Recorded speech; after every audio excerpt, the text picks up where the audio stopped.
If you check a medical textbook for the drug chloroquine, you will find its volume of distribution is roughly 50,000 liters. Think about that for a second. The average human body only contains about 42 liters of total fluid.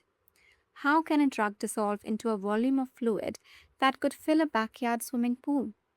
The answer is that volume of distribution is not a real physical space. It is an apparent volume. It is a mathematical trick we use to understand where a drug hides once it enters a patient's body. Let's look at a simple example to see how this math works. The basic formula for volume of distribution is simple. Volume of distribution equals the total amount of drug in the body divided by the plasma concentration of the drug. Imagine two identical 5-liter beakers filled with water. Let's drop 10 milligrams of a drug into beaker A.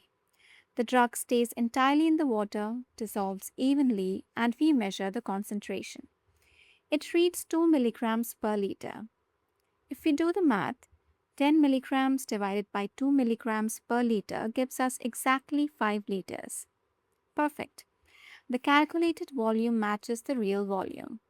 Now look at beaker B. We drop the same 10 milligrams of a different drug inside. But this drug hates water and loves fat.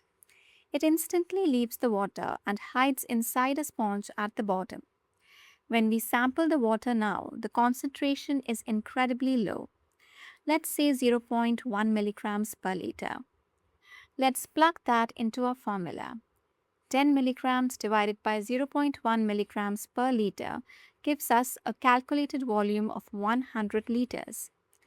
The beaker is still only 5 liters, but because the drug hid in the tissue, the blood concentration dropped, making the apparent volume look massive. In the human body, your bloodstream is the water in the beaker, and your organs and fat cells are the sponge. A drug's physical properties dictate where it ends up. A low volume of distribution around 3 to 5 liters means the drug molecules are typically massive or tightly bound to plasma proteins like albumin. They physically cannot squeeze out of the blood vessels, so they stay in the plasma. A high volume of distribution, greater than 42 liters, means the drugs are small and lipophilic, meaning they love fat. They easily escape the bloodstream, slip through cell membranes, and lock themselves inside tissue or muscle cells. Why does this matter to a doctor? It changes how we calculate doses and handle overdoses. If a drug has a low volume of distribution, it is trapped in the blood, requires a smaller loading dose, and can easily be cleared with dialysis during an overdose because it is accessible. If a drug has a high volume of distribution, it is hidden in the tissues. This means dialysis cannot clear it during an overdose because the machine cannot reach inside the fat. Furthermore, if a patient needs a high volume of distribution drug urgently, you cannot wait for it to slowly trickle into the tissues. You must give a massive loading dose upfront to fill up that massive apparent volume before you can achieve a therapeutic effect in the blood.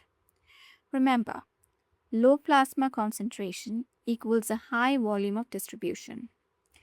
Master the beaker analogy and you master the concept. If you liked the video, subscribe to my channel and I'll see you in the next video.